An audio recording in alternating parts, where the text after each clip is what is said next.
Section 9.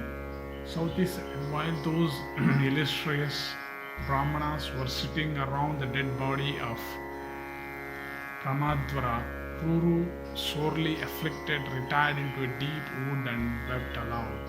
And overwhelmed with grief, he indulged in much piteous lamentations.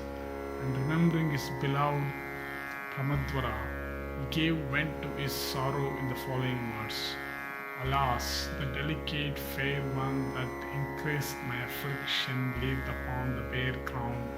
What can be more deplorable to us, our friends, if I have been charitable, if I have performed acts of penance, if I have ever revered my superiors? Let the merit of these acts restore to life my beloved one. If from my birth I have been controlling my passions, adhered to my vows, let the fair Pramadvara rise from the ground.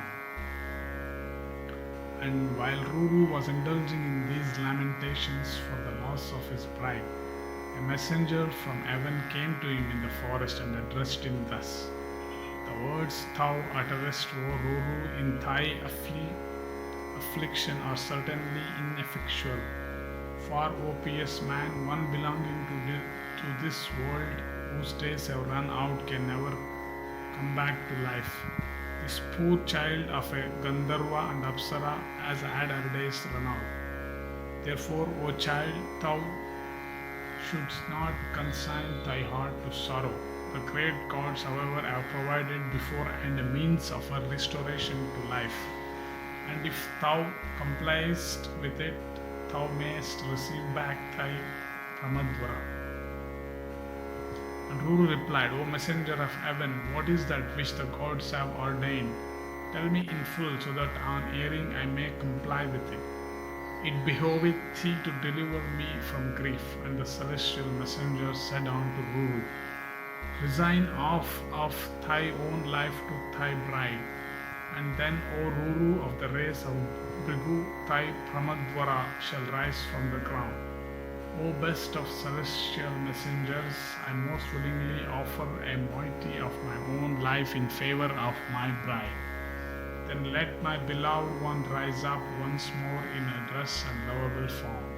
Sauti said, then the king of Gandharvas, the father of Pramadvara, and the celestial messenger, both of excellent qualities, went to the god Dharma, the judge of the dead, and addressed him, saying, if it be thy will, O Dharmaraja, let the amiable Pramadvara, the betrothed wife of Ruru, now lying dead, rise up with the moiety of Ruru's life. And Dharmaraja answered, O messenger of gods, if it be thy wish, let Pramadvara, the betrothed wife of Ruru, rise up, endued with moiety of Ruru's life. Sauti continued, and when Dharmaraja had said so, that maiden of superior complexion, Pramadvara, endued with the moiety of Ruru's life, rose as from slumber. This bestowal by Ruru of a moiety of his own span of life to resurrect his bride afterwards led, as it would be seen, to a curtailment of Ruru's life. And on an auspicious day their fathers gladly married them with due rites, and the couple passed their days devoted to each other.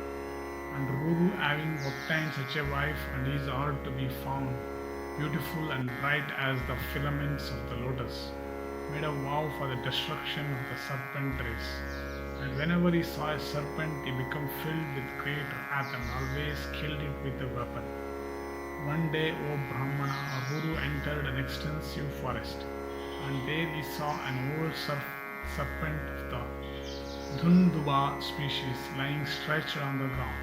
And Ruru thereupon lifted up in anger his staff, even like the staff of death, for the purpose of killing it. Then the Dundhuba, addressing Ruru, said, I have done thee no harm, O Brahmana, then wherefore wilt thou slay me in anger? And so ends the 9th section of Pauloma Parva of the Adi Parva of the blessed Mahabharata.